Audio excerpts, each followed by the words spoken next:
This is the Hub on Hollywood. I'm James. I'm Jamie. And we love movies. Yes, that thing. Jamie, it's so great to see your face. It is great to see your face too. Although your face has frozen, I can still hear your voice. You know what? I hear your face freezes periodically also, and so I think that's something we'll just have to deal with. Oh, well, air hugs again. Air hugs from, self-isolation and social isolation and distancing and all that jazz. Yeah. We can no longer hang out in our little booth. You know what I mean? I know. Spreading but pathogens back and forth. But, at least we're both doing well. It seems like we're both doing well, so getting by day by day. That's right. And getting by day with Netflix. Yes, Netflix has been the MVP. Has been the MVP, like, all past 2 weeks. That's right. At least content-wise. I would say maybe Hulu's in a good second place. And I've been watching a lot of YouTube content, the late-night shows. Like, that's been one of my favorite things to watch and get us through these days. God, I love Jimmy Fallon so much. But we've got some I've been watching Conan. Crazy things to watch. Yeah, you love Conan. Yeah. We've got some crazy things stuff to talk about. Yeah, and so on today's episode of Hub on Hollywood, Home Edition, we will be talking about what everybody's been talking about for the past 2 weeks or so, which is Tiger King on Netflix. It's hit America by storm, and I think it's something that America needed at this time. We didn't know we needed it, James. We had no idea. We didn't know we deserved it. I think that's pretty true. That's pretty true. This is, it is pure America. It is pure America. Yeah. And I can't wait to talk about it with you. We've also got this crazy controversy going on a little closer to home here in Boston. Obviously, coronavirus has shut down many activities and conventions and things that were coming to the area, including Ace Comic Con with its huge A-list group of celebrities that were going to be coming. Everyone was promised a refund. That has not happened. Enter a big lawsuit. All this drama. We're going to talk about that a little bit too. So drama. And then...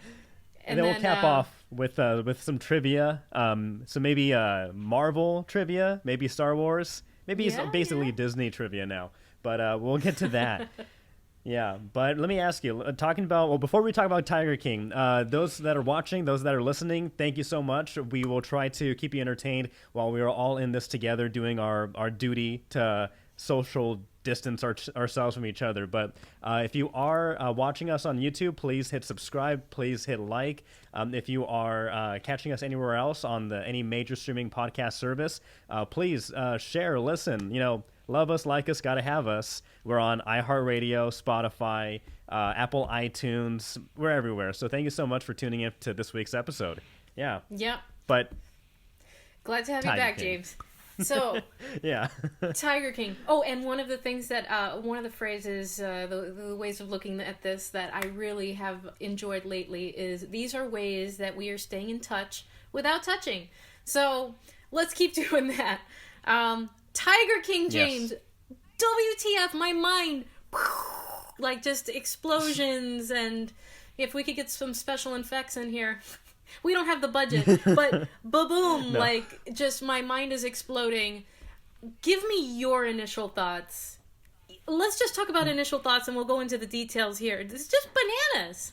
Well, I'll say this. If you would have asked me on January 1st, 2020, that 3-4 months from now, I would be learning so much about a gay redneck polygamist who has around 300 tigers, I would tell you you're crazy, because that sounds unbelievable, but that is exactly what's happening, and we were all captivated by this character, this real-life character named Joe Exotic. He lives in Oklahoma, and he owns around 190 tigers, among other exotic animals at this farm, and yeah, I had been hearing the buzz maybe a day or two after it had been released on Netflix, and the memes started popping up on Twitter and around. Yeah. I wanted to know what this was, so my girlfriend and I, we sat down, we didn't know what to do, so we watched. I recommended Tiger King because everyone was talking about it, and she wasn't so sure. She's very animal friendly, so the idea of watching anything with potential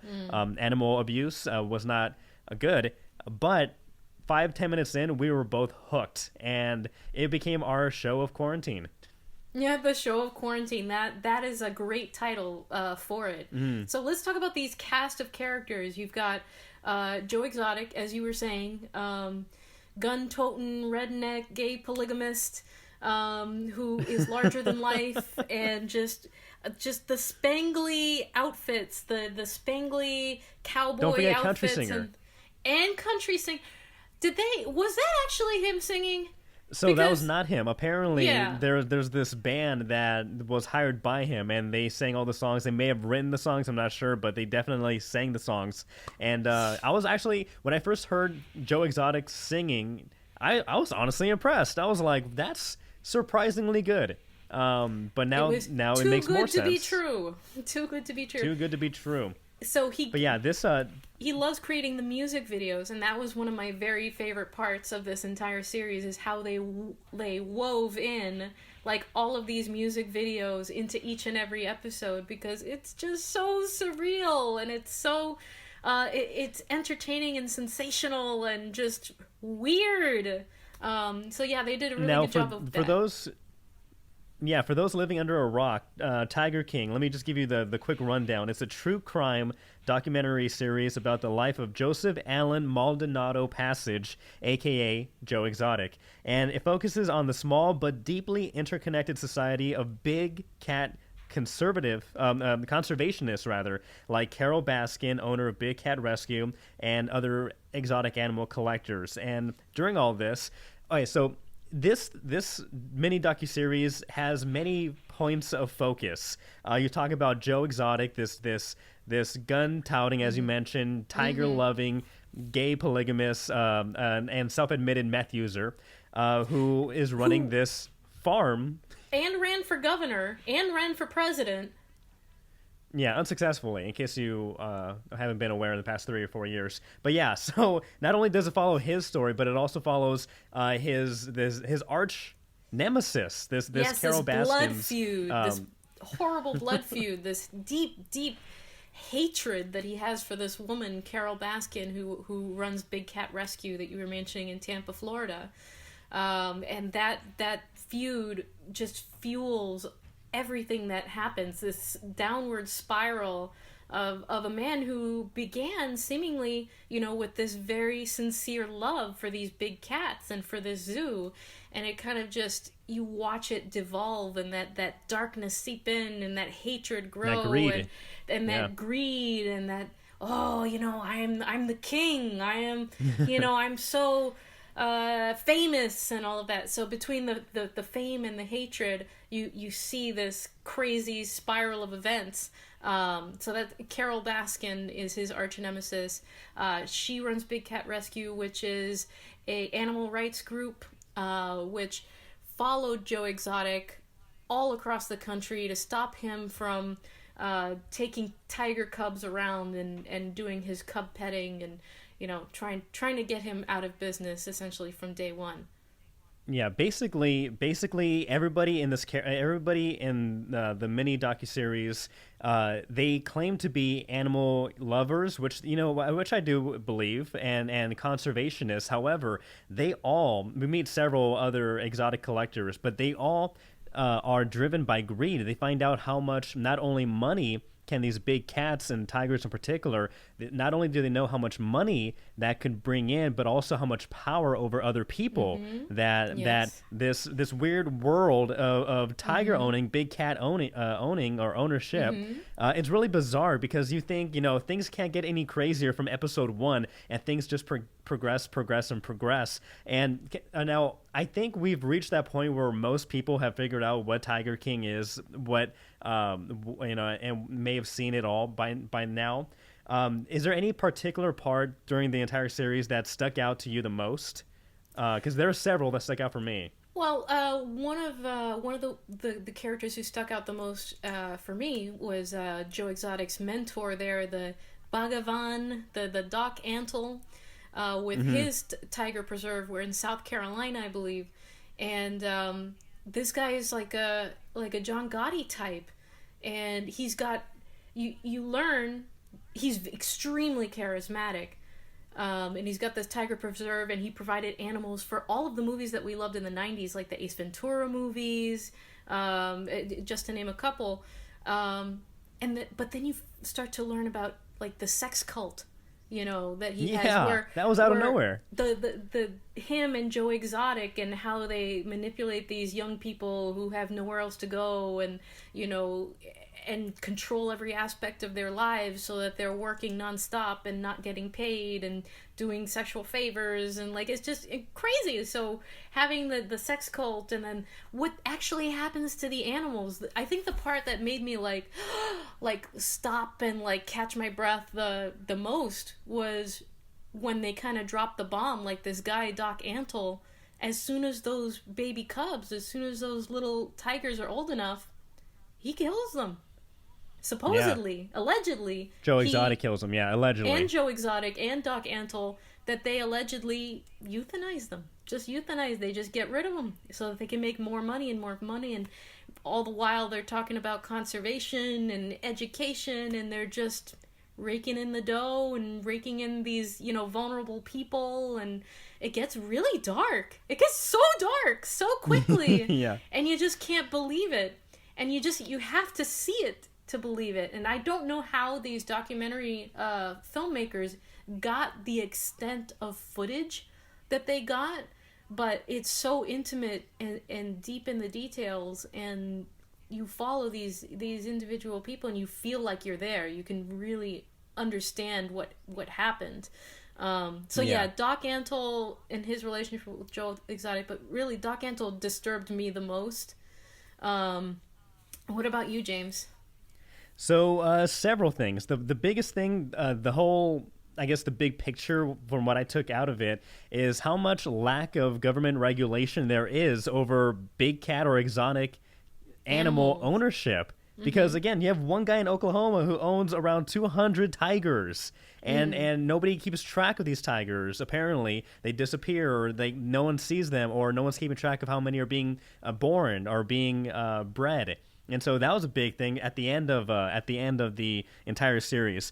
But one thing that surprised me was when do you remember one of the workers for Joe Exotic, a female, her arm was ripped off, and the fact that you mentioned that so much of it was caught on tape, and that goes back to Joe Exotic being so narcissistic that he was already in the process of creating a reality show, and then not only was that reality show filming him, but there was also this other show filming that show, and so having this documentary come in, I was surprised how open people were to talk about some of the crimes and things that they were doing so nonchalantly. I was really surprised by that. Oh yeah, there was no shame. There was just no shame. No. There was like, oh yeah, Joe used to go around with a gun and with these explosives, and the extent of the vitriol towards Carol Baskin and how he would blow up dummies that, with her face on them, and he was constantly threatening her and saying, I'm going to put a bullet in your head, and all of those things. It's like, well, calm down.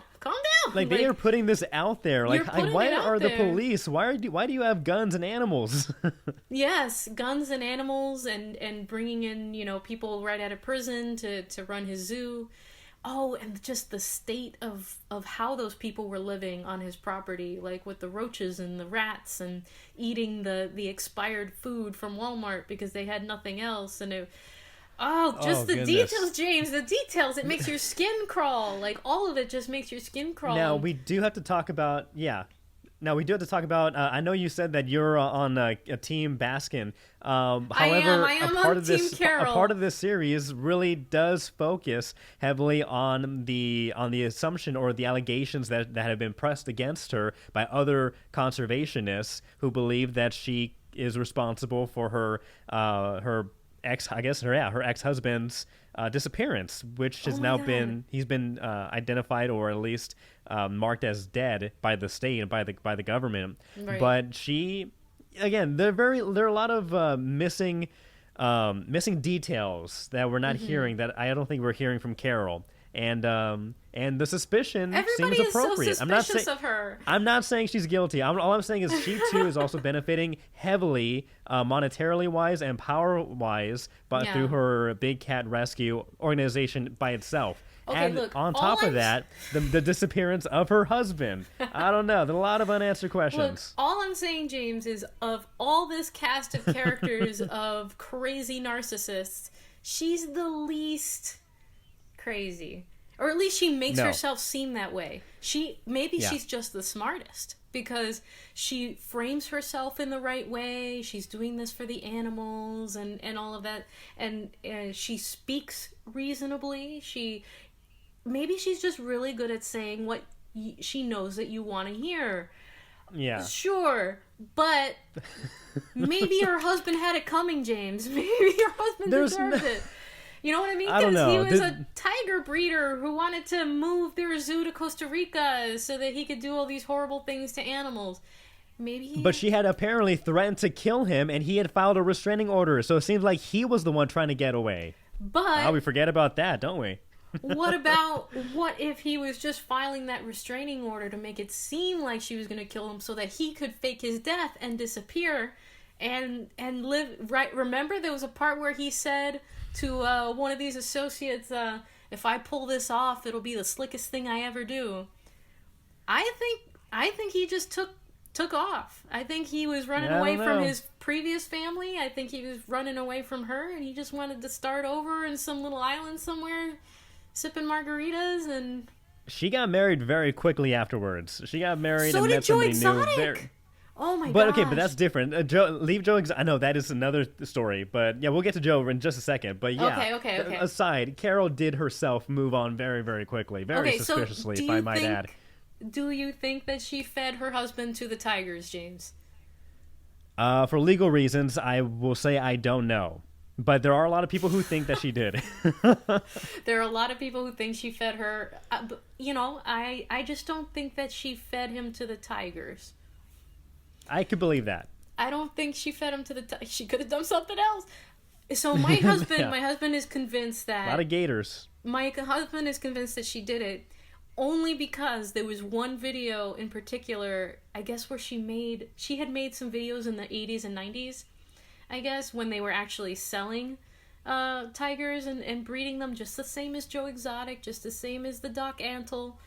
She was the same. She was one of them. And then suddenly she became a conservationist. But in one of those previous videos from like the 90s, she had the crazy eyes going. She had the and now, if you really love these cats, you can do whatever. She had the crazy eyes going on. She had, so possibly, Plus, the fact that when she met her first husband, how they met. Both people are not mentally stable, or it seems like they're not that stable. One, she's walking down the sidewalk. This guy pulls up in a truck and says, "You can hold a gun to me while I drive you around?" And she does it, and then they spend the night together. They don't seem like the best, the best people around. That's one heck of a how'd you meet story. Yeah. Now, let's talk about Joe Exotic, because, one thing that also shocked me was the moment when Travis, his name was Travis, right? Travis. When Travis, I was so surprised. Okay, now, spoilers. Go watch Tiger King, come back. When he accidentally or intentionally shot himself, my jaw was dropped. Well, I was shocked by the lack of gun control and gun safety already happening throughout the series. But when I had seen him, it seemed like he was kind of getting off his rockers near the end, smoking more. He was carrying guns around, pointing them at people. And then in that office, it shows the security footage. I can't believe he's out of frame. Footage. They filmed everything. This is when law enforcement investigate things. This is what they hope every criminal does, that they record everything that they do. Yeah. I was speechless when that happened. I know. That just takes your breath away. It's because he seemed to me like a victim. You know what I mean? Oh, he definitely was. He was a young guy. He was 19 years old. He was kind of just lost in his ways. He wasn't even gay. He wasn't even gay, James. Neither of Joe Exotic's husbands were gay. They were straight men, but that is the power of his charisma and his mind control over people who are kind of lost. And meth. Yeah, he just plowed him with drugs, with the meth and the weed, and he was his supplier. He gave him a place to live, and then he controlled him. Like, he wasn't allowed to leave the zoo. He was a prisoner, essentially, mentally and physically. And this kid, it makes me wonder whether or not he pulled that trigger intentionally. But officially, he was just playing around. He's like, see, it won't go off. And then, but the fact that they had the security footage of, like, the reaction, like, you don't see the actual death, like, but he's under the camera. And it's just, it makes your heart stop. It's the highs and lows Travis of the show. Is a victim? Yeah, you said Travis is a victim, and he totally is. But also, who are victims?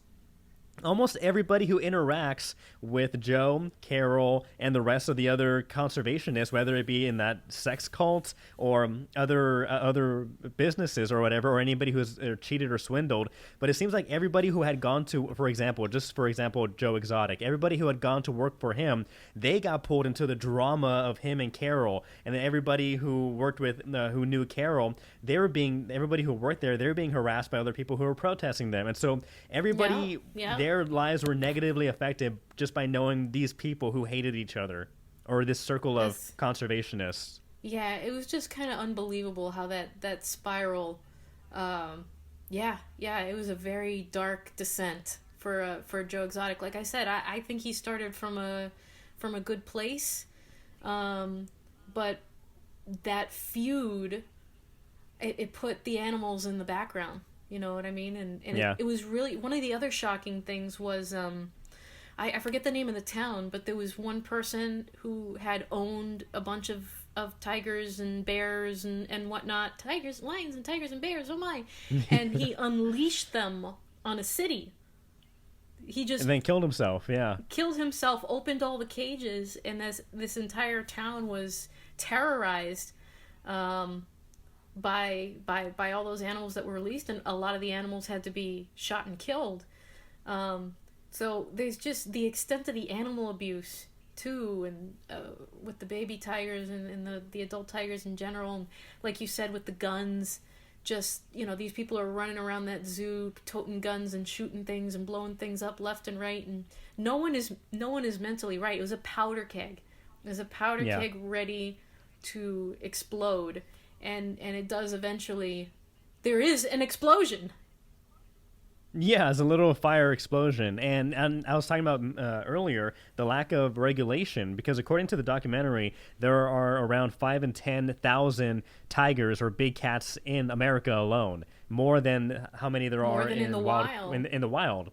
And so if there are other people like Joe. When Joe faced the prospect of having his zoo, raided by law enforcement, he said this would be another Waco. Like, that's all you. Yes. There are so many of these zoos, these conservation areas that are being run by people that apparently are not being well regulated. That could be anybody, and who knows what they do. Yeah. The last thing we need during a virus pandemic are tigers running around. Right. And then ultimate... I know, right? That's... or maybe we all just need a personal protection tiger. Okay? Forget PPE. I want a PPT. I want my personal protection tiger, James. Ooh, I just came up with that. Trademark that. Copy that. I can be the tiger queen. Patent pending. Pending. I can be the tiger queen.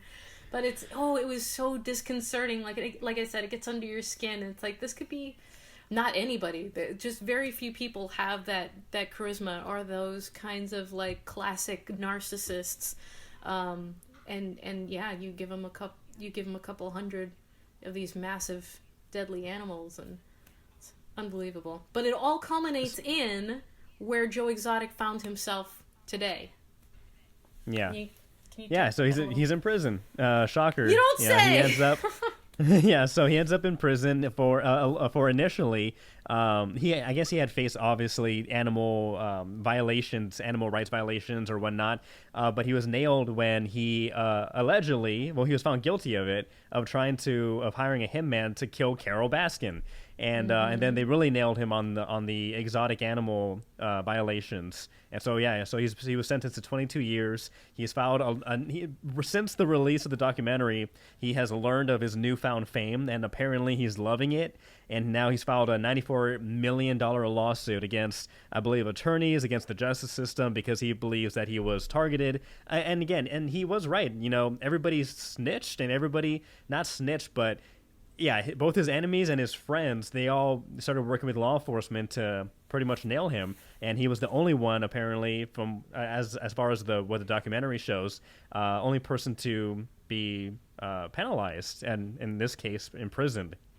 That's right, yeah. And they showed, I don't know how they did this. They showed that whole process up until the point where he was arrested. So even when Joe was missing and had gone off the grid, and they were looking for him and no one could find him, somehow this documentary crew found him in hiding with all of the tigers that he took in the middle of the night from his zoo, when it was taken over by this Jeff Lowe guy who came in and strong-armed him out of his zoo. So it's just another, he's one of many shady characters and terrible characters in this true. Again, you mentioned it before. Life is stranger than fiction, and this is clearly Exhibit A. Exhibit A for sure. So final thoughts. I just the one thing that really, I don't know, concerned me the most, or the most lasting impact that I got out of this, was these people are so charismatic and so insane. We gotta remember, Joe Exotic got 20% of the vote when he ran for governor of Oklahoma. And this guy is completely batshit, like, just off the wall, dangerous, narcissist, and that makes me very worried about humanity. How do you think President Exotic would handle the current situation? I think he would release tigers. He'd be like... He'd be releasing the tigers, yeah. He'd be like, the virus can't get anybody if the tigers get there first. Think, people. Think, people. Whoever survives, survives. Yeehaw! Pew, pew, pew! Oh, goodness. But at the end of the day, I recommend this documentary to anybody and everybody. I think anybody, any age range, anywhere you come from, you're going to enjoy this movie. Or this docuseries, rather. And now is the time. Hey, you've got enough time. You have to watch The Tiger King. So yeah, you're gonna blow through it. Yeah, I think most people can blow through it in one day, possibly two. I think my girlfriend and I did it in 3 days. But yeah, this is gonna go quick. So I wonder if Netflix was just waiting to release this. They were like, okay, we're gonna wait off on this weird Tiger King docuseries until, I don't know, and then James, this whole thing happened, and they were like, now is the time. I could not in a million years have predicted what has happened this year. And right, this is right up there with Sarah Palin in The Masked Singer, and it's only April. It's only April. It was just March. Oh gosh, yes. So highly recommend. We both highly recommend The Tiger King, and we're gonna have to put on. This is a spoiler review. Yes, definitely. By the way, right. But speaking of drama, James. There's no end to the drama here locally in Boston. If you are one of the 30 to 40,000 people who bought tickets and autograph and picture sessions for Ace Comic Con, and you're waiting for your refund that was promised to you, it's not coming. It's not coming. No. And now there's been a lawsuit filed by the folks who put together Ace Comic Con against the ticket broker, because they say that they have stolen. They claim that the ticket broker company has stolen the millions of dollars meant for those refunds, James. And we were actually going to go to this one. This one was Chris Evans was supposed to show up. Yep. Robert Pattinson going to show up? I know Tom Hiddleston. Yep, Tom Hiddleston, Chris Hemsworth, Jake Gyllenhaal, Tessa Thompson, Ewan McGregor, Hayden Christensen, like amazing A-list lineup that you and we were going to go there, we were going to do our show from there, we were going to interview all these awesome celebrities. We had such a great year planned, James. It was going to be so awesome. And I remember when we first started talking about this, we were wondering if we were going to eventually if they were going to cancel Ace Comic-Con. And at that time when we were talking about it, it was like maybe maybe not. And things have progressed. I mean, they pretty really aggressively, Yeah, they tried to hold out. They're like, okay, we're going to do it, but, for, like, the autograph sessions, you're not allowed to hug anybody or touch hands or shake hands. And, they were going to go ahead with, like, the safety measures. But in the end, they were forced to cancel. And that, it's millions and millions of dollars, not only for the company and the people who spent that money, but, for being lost in the local economy. So the company's name is Grotix. And so the money's gone. The refund money is gone. They are suing them. Ace Comic-Con is suing them for breach of contract. Grotix is saying no. They're saying the lawsuit does not reflect the reality of the business relationship between the two companies, nor their good faith efforts that they've taken to obtain, to give people their due refunds. So they're going to be fighting the lawsuit vigorously, although they do not say where the money went. So it is a little bit of a drama there going back and forth. But I feel really bad, James, because there are people who spent $600 just for photo and autograph sessions. That's not including the tickets. And right now, people need to be holding on to their money, and people are rightfully concerned about where their next paycheck is going to be coming from. And this is one of those things where it seems like people are out, at least at the moment, out $600 X amount of dollars. But, every company, if they aren't doing already automatic refunds, they really should be. There's no logical or moral excuse to not return the money. So there are so many things that are going on, not only in this case, but across businesses all over the spectrum, that there has to be some sort of investigation or individual investigations to see how not only did the government respond, but how did businesses respond? Were they fair? Were they malicious in their acts? And this is one of those acts where it seems very simple, but apparently they need a little more nudging or convincing to do the right thing.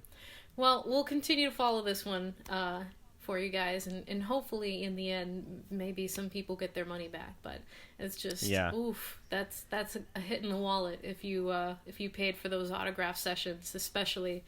That's rough, buddies. Hey, if you were going to be going to Ace Comic-Con and you have a story to share or comment, go ahead and share that with us. We'd love to hear from you. Yeah, I'm glad we didn't put down any money, but so unfortunate for everybody else. Well, let's try to bring some levity. I feel like is right now the best time to test our mental strengths, our Marvel mental strengths. Let me do some flexing, some stretches here. I think I'm ready. Stretch. Back a little bit. So strong. Did I hear your bones crack? I heard a couple cracks. Oh, maybe that was me. Maybe. Real quick, can you still see me? I can still see you. Okay, I can't see you anymore, but that's all right. I can still hear your lovely voice. Let's perfect. Go. Let's see what we've got going on here.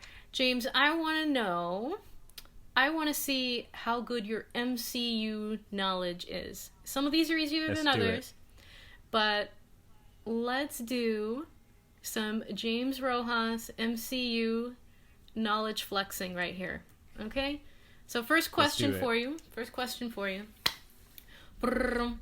Who kills Agent Phil Coulson in the movie The Avengers? Who killed Agent Coulson in The Avengers? That would be... Do I say who is Loki?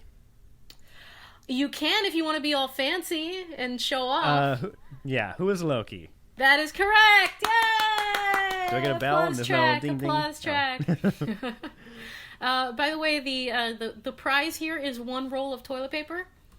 Ooh, can you please mail that, because I will not be picking it up. Yep, I will mail it to you, and then you just get rid of like the top layer or whatever. Perfect. All right, let's see. That one's too easy. Okay. This one might also be easy, but we're starting off with some easy ones. Yeah. How about I'll ask you one question. Okay, go for it. We'll go back and forth. I'll try to. I don't have a whole list, but I'll try to think of a couple. What in Iron Man 1, after Tony Stark is rescued from the desert, which establishment did he go to get a burger? Which burger did he buy it from? Which burger did he So he's buy back in the car. He's with right. He's with Jebediah, and he goes, "I need a burger," and then they go somewhere. Oh. And which fast food chain did they go to?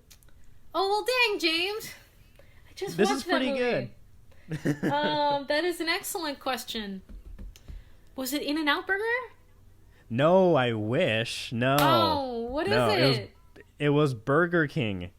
Oh, product placement at its best. No, it's actually kind of I wouldn't say ironic, but it's funny because when real life actor not Tommy Lee Jones, I was going to say Robert Downey Jr. when Robert Downey Jr. I know, when he was back in his heyday and he was a bad boy and doing drugs and partying and whatnot. Story has it, and he tells the story repeatedly, that he hit rock bottom one day when after he had done drugs or whatnot. He had a burger, and it was from Burger King, and it was the most disgusting burger he ever had. And in that moment of clarity, he decided to turn his life around, and it was after that Burger King burger that turned him into Iron Man. And so it was a good little nod in the movie. Oh, that's wonderful. So we have Burger King to thank for RDJ. Thank you, Burger King. Thank you, Burger King. I'm going to go get some chicken fries later. Sponsor us. All right. Here's a little bit of a tricky one. Where did Loki send his father when he imprisoned him from Asgard? So when he sent him away from Asgard, where did Loki send his father and imprison him?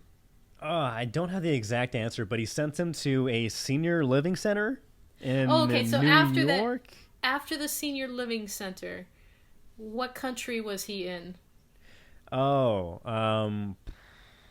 New Zealand? Not New Zealand. It was probably, I don't know, Ireland? I don't think Ireland. No, I think I got this wrong. Maybe New Zealand? In the right hemisphere. You're like... Yeah, right. Is it Greenland? Norway. Norway, the of Nordic course. because the Vikings. Yes, whatnot, the right? Vikings, and those who believed in the legend of Thor. Yep. So that was a little nod to them. He was in Norway. Okay, well, I got that wrong. That's okay. I got the other one wrong. Okay, let's see. Sticking with the Iron Man theme, what is the name of the smart AI, artificial intelligence that helps Tony Stark in Iron Man 1? That's like in his head and his suit. What's that? Isn't that Jarvis? AI's name? Isn't that Jarvis? It is Jarvis. Yay! Yay! Not Ask Jeeves. I was about to go with Ask Jeeves. Not Ask Jeeves. Yeah, no. Jarvis. Okay. Let's see. Okay, here's an interesting one. Which of the Infinity Stones is embedded in Vision's forehead? That is... Which of the stones is it? That's a good one. That's a good one. It's not the Power Stone. It's not the Soul Stone. It's not... We're such nerds. I know. I don't know. Oh no! Ding, ding, ding, ding, ding. Do I get a hint? It is a stone whose name kind of relates to its location. The Heart Stone? The Soul? It's not the Soul Stone, is it? Is it the Soul Stone? No, it's not the Soul Stone. It's the... Is it the Brain Stone? The cranium? So close! The Head Stone? You're there! It's the Mind Stone, James! The Mind Stone. You're of there. course. You're so right. You're so close. The Brain Stone. Oh, God. That counts. Okay. Do you have another one for me?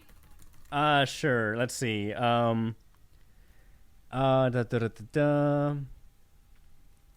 Where? I don't know. I don't know. Let's see. Okay, here's one that I don't know. So let's see. The both of us can do this one. What's the name of Scott Lang's daughter in Ant-Man? I don't know this. Is it? I'm gonna guess Cassie. That sounds very familiar. That sounds very close. So there's some options here. Cassie, Carly, Aaron, or Cameron. It's Cassie. You think it's Cassie? I think it's Cassie. Let's see. Ding, ding, ding, ding. It is Cassie. All right. All right. We're doing pretty all right here. We're doing pretty all right. So, who is Snoke? Nobody cares. Nobody cares who Snoke was. That's a trick question. We know now, James.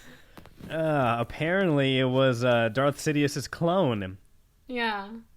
Although they don't, they don't make that they don't point it out in the movie, but you do see Snoke floating around in a tube. I haven't thought about The Rise of Skywalker in 2 months, and you bring it up, and I'm sorry. I'm disappointed once again. I apologize. I know it's a wound. It's still sore. Oh, it's so hard. I'm sorry. Oh my gosh, I got sad just watching the original trilogy the other day, just knowing how it all ends is So yeah, we're all taking a little Star Wars mental health break. Thanks a lot, J.J. Abrams. In all of this time of crisis, what we need is a story of hope, something that ends on a high note. And look at what you've done, J.J.